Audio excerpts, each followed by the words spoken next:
सभी को good morning. Good morning बच्चों। तो पूरी की पूरी लॉ खत्म करके मैं आपको बताऊंगा लॉ क्या होती है।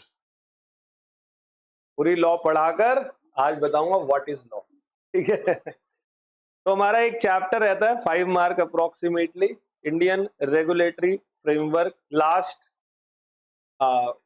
प्रयास करूंगा आज ही की क्लास में इसको करवाऊंगा, क्योंकि बहुत इन डेप्थ में जाऊंगा नहीं, बिकॉज पूरी लॉ आप 4 महीने से मेरे पास पढ़कर आए हो।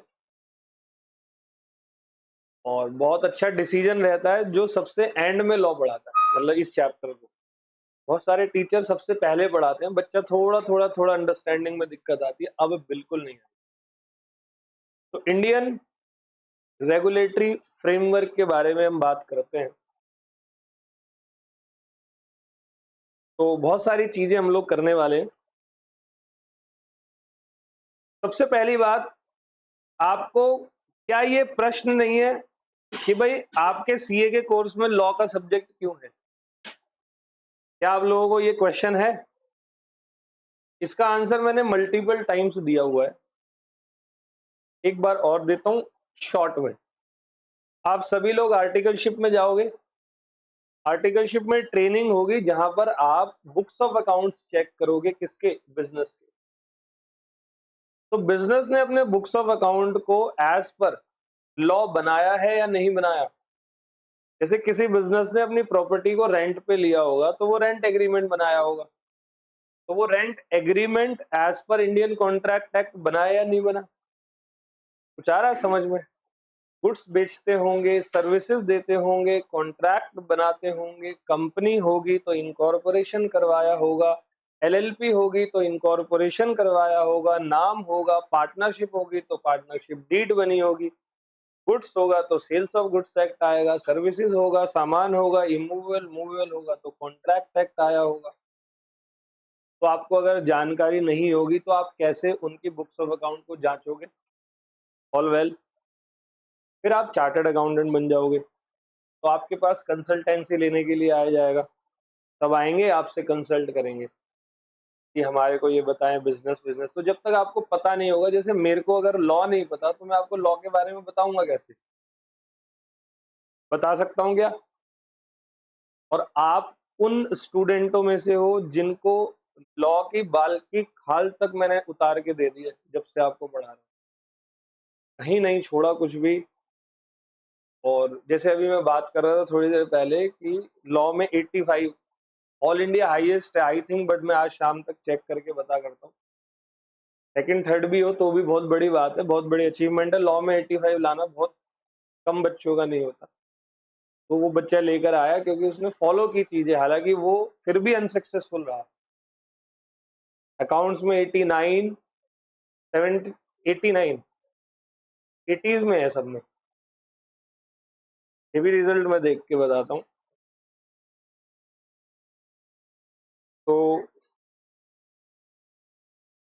मेरे को प्रॉब्लम होगी उसका रिजल्ट देखकर। अकाउंट्स 89, लॉ 85, बिजनेस ही को 84, मैथ्स 38। क्या इससे बात की जाए? क्या इसको प्रमोट किया जाए? और क्या ही करे, अब तो कुछ चल छोड़ अब भाई। अब ये बच्चा फोन भी नहीं कर रहा, ना हम इससे बात कर रहे। हालांकि मैं इससे बात जरूर करूंगा, एक बार आज जरूर करूंगा। अब क्या करें, अब अनसक्सेसफुल हुआ ना। यही कारण है मैं पिछले 4 महीनों से आप सभी को बोल रहा हूँ कि सारे के सारे टॉपिक्स को आप, मैंने बोला ना पहले ही बोला, फेल होने के 2 रीजन, लॉ और मैथ। मैंने स्पेशल 2-2 वीडियो इसकी जारी करी हुई है, क्लास में 40 बार बोला हुआ है।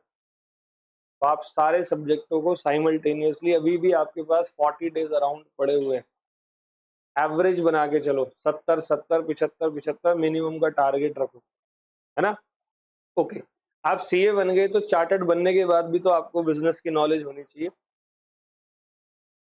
तो फुल फ्लेज चार्टर्ड अकाउंटेंट के लिए लॉ का अवेयरनेस जो है वो बहुत जरूरी है। अच्छा, लॉ के अंदर क्या क्या आता है? अभी तो फाउंडेशन लेवल में आपने मुझसे पढ़ा, Indian contract act, sales of goods act, LLP, companies act और partnership act, negotiable instrument act. अब आप इंटरमीडिएट में जाओगे तो कंपनीज एक्ट पूरा आएगा 70 नंबर का। फिर वहां से general clauses, interpretation of statute, foreign exchange management act, ठीक है, लिमिटेड लाइबिलिटी पार्टनरशिप वहां भी आएगा। ये सब क्यों पढ़ा रहे हैं? क्योंकि आप अपने क्लाइंट को रिप्रेजेंट करते हो, अपने क्लाइंट को कंसल्ट करते हो, आप उसकी बुक्स को देखते हो, तो फिर आपको पूरा का पूरा रेगुलेटरी फ्रेमवर्क अपनी कंट्री का पता होना चाहिए या नहीं?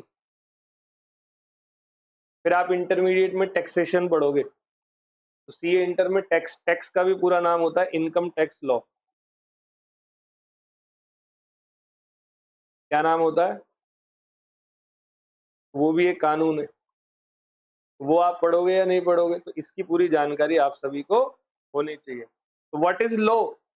बेटे बताने की जरूरत है, पहले दिन से बताओ। Law means set of rules and regulations which are made to control the behaviour of civilized person to civilized society. Society में रहने वाले लोगों के लिए गवर्नमेंट ने कुछ फ्रेमवर्क तैयार किए हुए हैं, social framework, political, economical, cultural वगैरह वगैरह। ये सब बहुत डाइवर्स है हमारी कंट्री का, तो इसके लिए कानून होने चाहिए। अब लॉ के सोर्सेस क्या है? असल में लॉ आया कहां से? देखो जी, लॉ जो बनता है वो तो पार्लियामेंट में बनता है, मैंने आप सभी को समझाया हुआ है। एक बार और बता रहा हूँ, लॉ मेकिंग प्रोसेस। देखो भाई, कोई भी लॉ बनाना होता है तो पहले बनाते हैं क्या? बिल बनाते हैं। जिस भी चीज की रिक्वायरमेंट कंट्री के अंदर है, जिसका अभी तक कोई कानून नहीं है, तो कानून पहले एक चिट्ठा तैयार किया जाता है, इसको कहते हैं बिल। उस बिल को प्रेजेंट किया जाता है कहां पर? पार्लियामेंट में। कितनी सभाएं होती है? कौन कौन सी? एक राज्यसभा होती है और एक मेरी लोकसभा होती है। अब राज्य और लोकसभा, इन दोनों में इस बिल को प्रेजेंट करके पास करवाया जाता है, एंड देन फिर प्रेसिडेंट के पास भेजा जाता है। प्रेसिडेंट जब अपनी एसेंट दे देते हैं, उसके बाद ऑफिशियल गैजेट में नोटिफिकेशन आती है। ऑफिशियल गैजेट मतलब होता है भारत का राजपत्र। जैसे नॉर्मल न्यूज आती है ना, जैसे कल दिल्ली की बरसात हुई, क्या भयंकर बरसात हुई। मैं मदनगीर से निकला और अपने घर पहुंचने में मेरे को नॉर्मली 15 मिनट लगते हैं, मैं 2.5 घंटे में अपने घर पहुंचा। और ये लैपटॉप का बैग अभी भी पूरा भीगा हुआ है, पूरा इतना पानी। मैं ही जानता हूँ मैं कैसे पहुंचा। हाँ, मैं बहुत बड़ी गलती हो गई मेरे से कल। गलती क्या हो गई? मेरे को रास्ते में ही आई बारिश मुझे, मैं क्या करूँगा? बहुत भयंकर कल की बारिश थी। अब कल की बारिश में मुझे आज सुबह पता लगा कि गाजीपुर में एक महिला और उसके बच्चे की डेथ हो गई। कहीं एक मकान, सब्जी मंडी है दिल्ली में, वहां पर एक मकान क्षतिग्रस्त हो गया। और नोएडा में जो है 3 लोग दीवार गिरने से मर गए। ये सब कुछ मुझे कैसे पता चला? न्यूज से ना। ऐसे कानून का भी न्यूज़पेपर होता है जिसको आप क्या कहते हो? ऑफिशियल गैजेट कहते हो। ऑल वेल दोस्त, तो ये ऑफिशियल गैजेट है। ये यहाँ पर जिस दिन आ जाएगा उस दिन से कानून बन जाएगा। तो ये हमारा सोर्स ऑफ लॉ है। तो सोर्स तो सबसे पहले क्या है? पार्लियामेंट। इंडिया की पार्लियामेंट डेमोक्रेसी है, जहां से हम लोग लॉ को बनाकर लेकर आए हैं। ऑल वेल, अब ये जो लॉ है, government of India act 1935 by the parliament of UK is the precursor of the constitution of India. It defined the characteristic of government from unitary to federal power were distributed between central and state to avoid any dispute in 1937। यहाँ तक है। ये क्या कहते हैं? तो मेरे प्यारे बच्चों, बहुत अच्छे तरीके से सुनना। गवर्नमेंट ऑफ इंडिया एक्ट पास हुआ था 1935 में, जिसमें पार्लियामेंट में पास हुआ था। किसकी पार्लियामेंट में? यूके की, क्योंकि उस समय हम क्या थे? ठीक है। तो उन्होंने कॉन्स्टिट्यूशन के बारे में जो पावर दी थी, इसने गवर्नमेंट की कैरेक्टरिस्टिक बताई थी। ऑल वेल, अब अच्छे तरीके से देखना।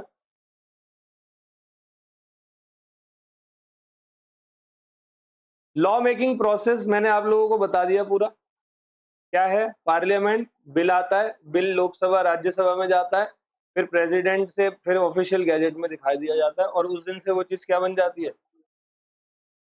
ठीक है, इंडियन कॉन्ट्रैक्ट एक्ट। लॉ जो होते हैं मेरे बच्चे, 4 तरीकों के होते हैं। एक होता है क्रिमिनल लॉ, एक सिविल, एक कॉमन और एक प्रिंसिपल ऑफ नेचुरल जस्टिस। देखो, क्रिमिनल लॉ वो लॉज होते हैं जिसके अंदर, जैसे अभी आईपीसी था, इंडियन पीनल कोड, तो आईपीसी की धारा 302 के तहत आपको सजाए मौत दी जाती है। तो वो कौन सा लॉ है? देखो, Indian penal code, CrPC act है, कोड ऑफ क्रिमिनल प्रोसीजर, जिसके अंदर आप कोई क्राइम करते हो तो उससे रिलेटेड सजा आप लोगों को मिलती है। किससे रिलेटेड? क्राइम से related. All well. Civil law, ये तो आप लोगों ने पढ़ा, जैसे contract act, sales of goods act, जिसके अंदर मनी रिलेटेड बात होती है, जिसके अंदर क्राइम रिलेटेड कोई भी बात नहीं होती, उसको हम कौन सा लॉ कहते हैं? दो लॉज तो हम शुरू से पढ़ते हुए आ रहे हैं, एक क्रिमिनल लॉ क्राइम रिलेटेड जो आपके सिलेबस में नहीं है, सिविल लॉ जो कि बहुत बड़े लेवल पर आपके सिलेबस में। सिविल लॉ के अंदर बिजनेस लॉ आता है। Civil law is wider term, business law is part of civil law. फिर बात करते हैं कॉमन लॉ। अब जरा इसको बहुत अच्छे तरीके से आप लोग देखना। ए जुडिशियल प्रेसिडेंट और a case law is a common law. बेटे आप लोग केस स्टडी पढ़ते हो, मैंने आपको कई सारी केस स्टडीज बताई हैं, वो सारी केस स्टडी कॉमन लॉ के अंदर आती है। मतलब कि इंग्लैंड में कोई केस हुआ, जैसे सलोमन वर्सेस सलोमन, उसका डिसीजन कोर्ट ने दिया, उसको हम भारत में भी अप्लाई करते हैं। ये हमारा कौन सा लॉ है? A judgment delivered by the Supreme Court will be binding upon the court within the territory of India under Article 141 of the Indian। अगर आज सुप्रीम कोर्ट ने कोई जजमेंट दे दिया तो भारत के अंदर आर्टिकल 141 ने ये पावर दी है कि अगर सुप्रीम कोर्ट ने कोई जजमेंट दे दिया तो वो जजमेंट पूरे भारत के अंदर एप्लीकेबल हो। All well. फिर ये आगे कहता है the doctrine of stare decisis is the principle supporting common law. It is a Latin phrase that means to stand by that which is decided. Decided मतलब जो जज साहब ने बोला, अब आपको स्टैंड बाय पे रहना है उसी पे, ऑलवेज उसको फॉलो करना है। जब तक कोई और दूसरा सुप्रीम कोर्ट का जज, हायर बेंच कोई और फैसला ना सुनाए, तब तक के लिए वही फैसला रहेगा। समझ गए? तो उससे रिलेटेड कोई भी केस भविष्य में आए तो फिर उसके लिए बार बार लड़ने की जरूरत नहीं है, पुराने वाले केस पे दिए जाए फैसलों के अकॉर्डिंगली आप फैसला लें। All well. चलो, अब है प्रिंसिपल ऑफ नेचुरल जस्टिस। जरा ये भी देखो, natural justice often known as just natural deals with certain fundamental principle of justice going beyond written law. जैसे कभी कभी लॉ के अंदर कुछ लिखा होता है, लेकिन उसी लॉ के अंदर लिखी हुई बात वो जस्टिस नहीं दे रही होती किसी पर्सन को। जैसे जज के सामने कोई केस आया और केस जो है वो अगेंस्ट में है विक्टिम के। विक्टिम कौन होता है? जिसके साथ में कुछ गलत हुआ, एग्रीव्ड। मतलब सबूत ऐसे पेश किए गए कि एग्रीव्ड प्रूव नहीं कर पा रहा कि उसके साथ में कुछ गलत हुआ, बट जज को ये चीज समझ में आ रही है। अब जज भी क्या करे भाई, कानून तो सबूतों के बिना चलता नहीं है।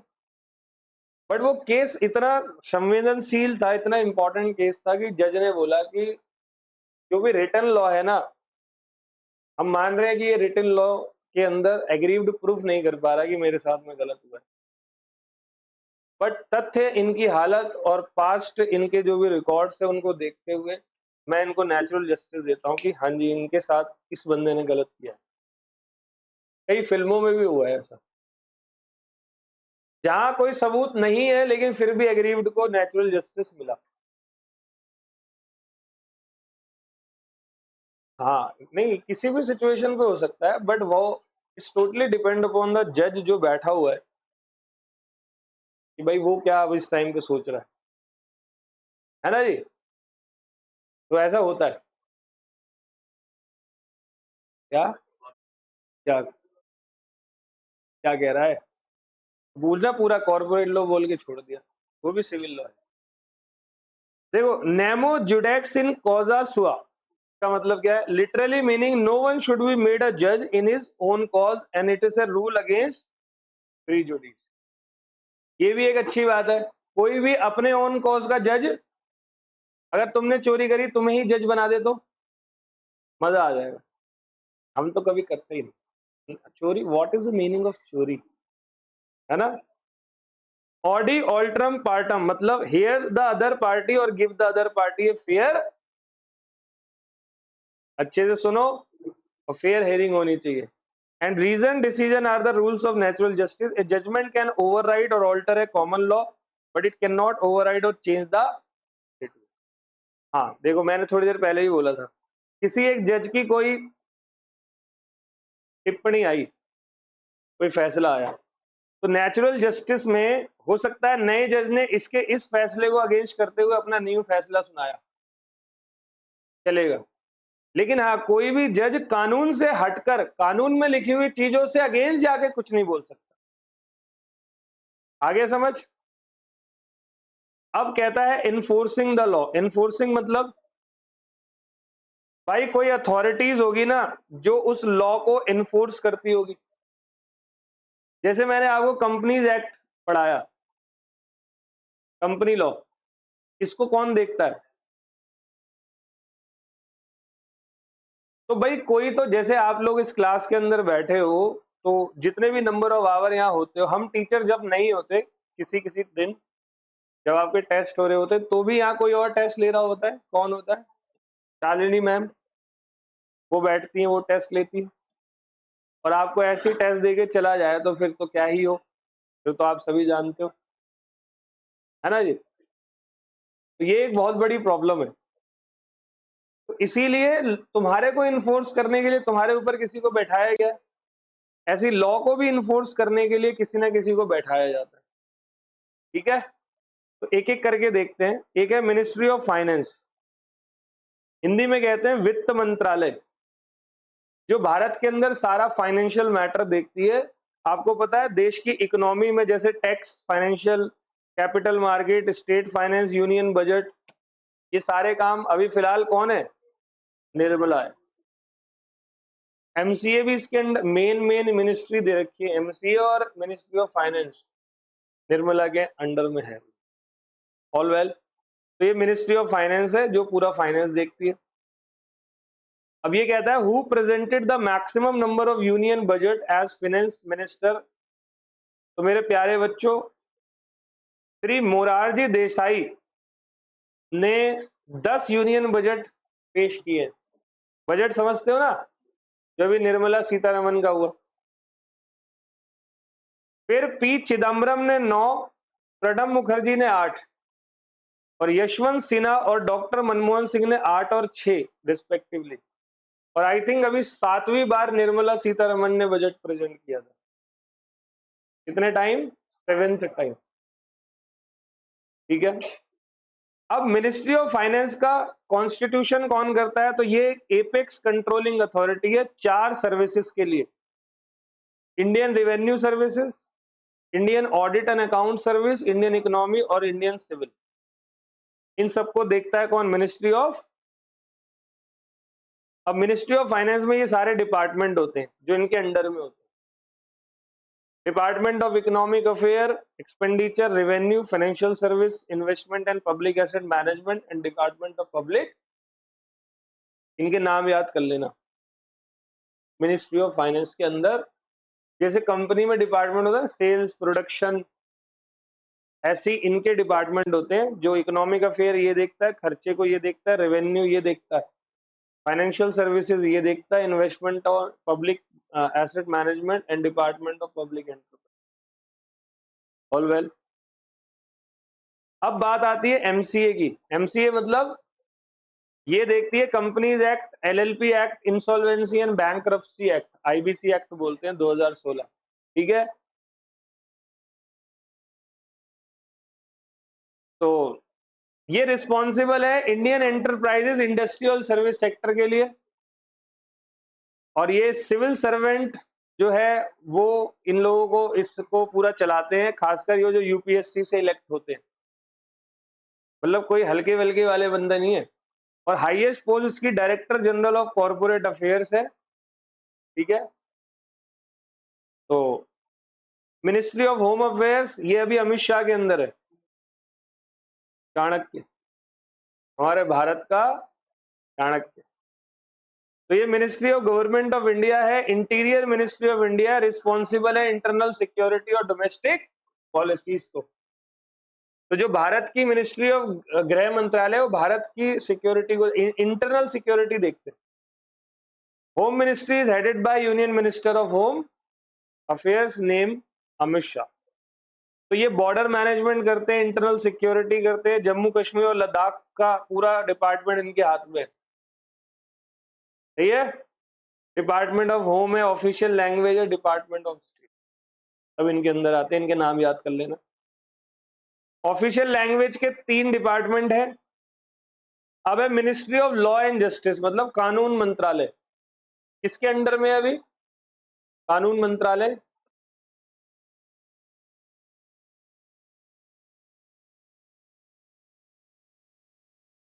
पहले रविशंकर प्रसाद था।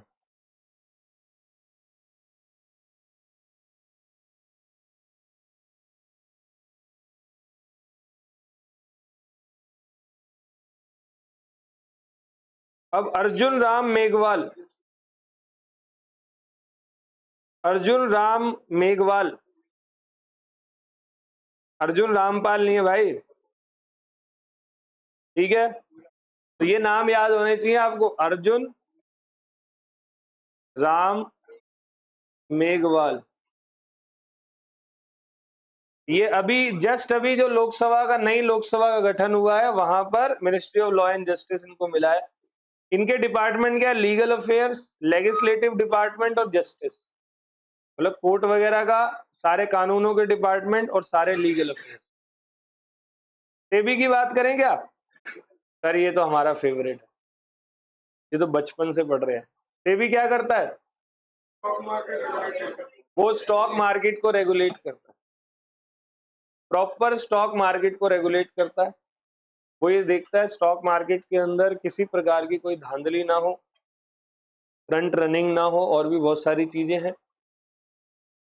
तो ये जो है सेबी का एक्ट है, जो कमोडिटी मार्केट के अंदर और सिक्योरिटी मार्केट के अंदर लगता है, जो मिनिस्ट्री ऑफ फाइनेंस के अंदर आता है।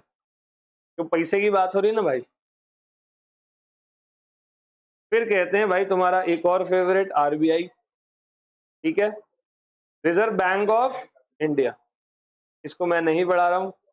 एक है insolvency and bankruptcy board of India, ये बहुत अच्छा बोर्ड है, इसका अभी जल्दी ही गठन हुआ है, अभी बनाए कुछ टाइम पहले। देखो जो बैंकरप्ट हो जाती है ना कंपनीज, इंसॉल्वेंट हो जाता है, तो वहां भी बड़ा पंगा होता था पहले। अब देखो जो बैंकरप्ट हो जाता है वो कहता ले ले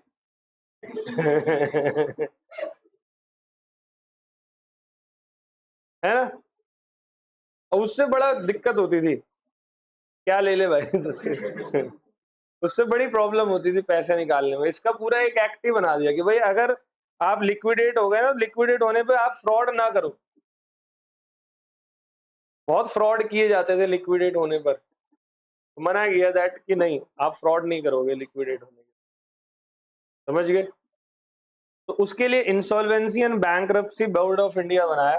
तो is the regulator of overseeing insolvency proceeding and entities like insolvency professional and agency होती है, जो एजेंट होते हैं जो इंसॉल्वेंसी करवाते हैं, professional and information utility in India, इन सबको ये देखता है, इन सारे एजेंटों को, इन सारे डिपार्टमेंट्स को आईबीबीआई देखता है, कहीं लिक्विडेशन में तुम कोई फ्रॉड ना कर देना।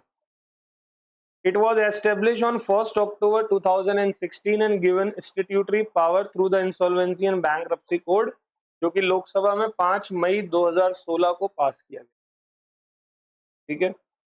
ये सबको कवर कर रहा है, इंडिविजुअल को भी कवर करता है, इंडिविजुअल भी इंसॉल्वेंट होते हैं, एलएलपी को भी करता है, नॉर्मल पार्टनरशिप फर्म को भी करता है, और कंपनी को भी करता है, ठीक है। तो ये एनसीएलटी के और डेब्ट रिकवरी ट्रिब्यूनल सबके केसेस देखता है। एनसीएलटी कौन है? कंपनी एक्ट का, नेशनल कंपनी लॉ। अब मेरे बच्चे स्ट्रक्चर क्या है इंडियन जुडिशियल सिस्टम का? तो सबसे पहला जो स्ट्रक्चर है वो क्या है? Supreme court. कितने सुप्रीम कोर्ट है भारत में? एक बार एक बच्चा सोच रहा था, सर याद तो था, 9 है क्या? मैं कहा इधर आ, पहले पिट तो सुप्रीम कोर्ट एपेक्स बॉडी है जुडिशरी की। अब 26 जनवरी 1950 को जिस दिन कॉन्स्टिट्यूशन आया था उसी दिन इसको भी लाया गया था। चीफ जस्टिस ऑफ इंडिया जो होते हैं वो हाईएस्ट अथॉरिटी होते हैं, जो आर्टिकल 1 to 6 के अंदर अपॉइंट किए जाते हैं। ये पढ़ लेना अच्छे से। जो प्रिंसिपल बेंच है सुप्रीम कोर्ट की, उसमें टोटल 7 मेंबर्स हैं including chief justice of India. Presently the number has increase to 34 including chief justice of India due to rise in the number of cases and, तो ये 7 member अभी 34 है, ठीक है। और कोई भी इंडिविजुअल रिलीफ ले सकता है। एक रिट पिटीशन होती है आर्टिकल 32 के अकॉर्डिंग। जैसे मुझे सुप्रीम कोर्ट जाना है, हाई कोर्ट के फैसले से मैं नाराज हूं, तो मैं एक रिट पिटीशन डाल सकता हूं। आर्टिकल 32 ने मुझे ये पावर दी है। आर्टिकल 32 क्या, ये जो आर्टिकल्स है कॉन्स्टिट्यूशन है। संविधान में आर्टिकल 32 दीपक पाठक को ये पावर देता है कि वो एक रिट पिटीशन डाल सके सुप्रीम कोर्ट के अंदर कि हाई कोर्ट में जो फैसला उसके अगेंस्ट में आया है या उसके फेवर में भी आया तो भी उसको पसंद नहीं। उस हाई कोर्ट ने बोला 20,000 रुपए का मुआवजा दिलवाओ और मेरा 20 लाख का हुआ है, फेवर में का मतलब क्या है, मैं 20,000 लूंगा मैं। सुप्रीम कोर्ट फैसला देगा तो 19,800 निकल। हाई कोर्ट क्या भाई, नाम याद नहीं। एक बार ये भी देख लेते हैं।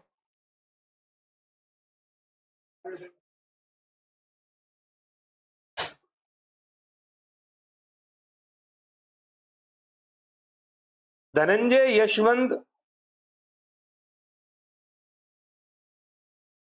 Yashwant is the current chief justice, ठीक है। चलो high court of appeal in each, बेटे हाई कोर्ट आ जाओ। तो आपके हर स्टेट में एक हाई कोर्ट होता है, ठीक है। तो 6 स्टेट ऐसे हैं जिनका सिंगल हाई कोर्ट है और टोटल 24 हाई कोर्ट भारत के अंदर है। कितने हाई कोर्ट है? Delhi high court, Allahabad high court, 24 है। और 6 स्टेट है जो सिंगल हाई कोर्ट को शेयर करते हैं, ठीक है। ओल्डेस्ट हाई कोर्ट इन कंट्रीज कलकत्ता हाई कोर्ट, जो 2 जुलाई 1862 में बना था, ठीक है। कलकत्ता बहुत डेवलप था। देखो सबसे पहले बिजली वहीं आई थी, सबसे बड़ा बिजनेस था। वो तो यूनियन ने वहां बर्बाद कर दिया, थोड़ी सी वो दीदी ने, टीना चौलबे, ममता ने, थोड़ा सा उसने कर दिया। फिर है डिस्ट्रिक्ट कोर्ट। डिस्ट्रिक्ट कोर्ट किसके अंदर आते हैं? अब हर स्टेट के अपने कोर्ट होते हैं, जैसे Mathura district court, Saket district court, जो पूरे एक जिला को देखते हैं। रोहिणी डिस्ट्रिक्ट कोर्ट, है ना जी। तो below the high court are the district court. The court of district जज deal with civil law matter, that is contractual disputes and claim for damage etcetera. छोटे मोटे जो डिस्प्यूट है, डैमेज है, कॉन्ट्रैक्चुअल है, ये सब कुछ वो डिस्ट्रिक्ट कोर्ट के अंदर जाते हैं। तो under pecuniary jurisdiction a civil जज can try suits valuing not more than rupees. तो यहाँ का जो जज होता है ये 2 करोड़ रुपए से ज्यादा के कॉन्ट्रैक्चुअल मैटर पे केस नहीं कर, वो लड़वा नहीं सकता, वो 2 करोड़ के अंडर रहेगा। और फिर है मेट्रोपॉलिटन कोर्ट, जो metropolitan court establish in metropolitan city in consultation with the high court where the population is 10 lakh और। तो chief metropolitan magistrate has power as chief judicial magistrate and metropolitan magistrate has power as the court of a magistrate of the first. तो देखो sequence है, metropolitan court सबसे छोटा, इससे बड़ा district court, 24 high court है, एक सुप्रीम कोर्ट है, हर स्टेट का डिस्ट्रिक्ट कोर्ट है और 10 लाख से ज्यादा की पॉपुलेशन का मेट्रोपॉलिटन कोर्ट। ये हमारा स्ट्रक्चर है। और IBBI, RBI, SEBI, ministry of law and justice के, गृह मंत्रालय, corporate affairs, ministry of finance, common law, civil law, criminal law, natural justice and sources of law, what is law, खत्म। All well. तो छोटा सा था ये, मैंने आपको बस फटाफट से बता दिया।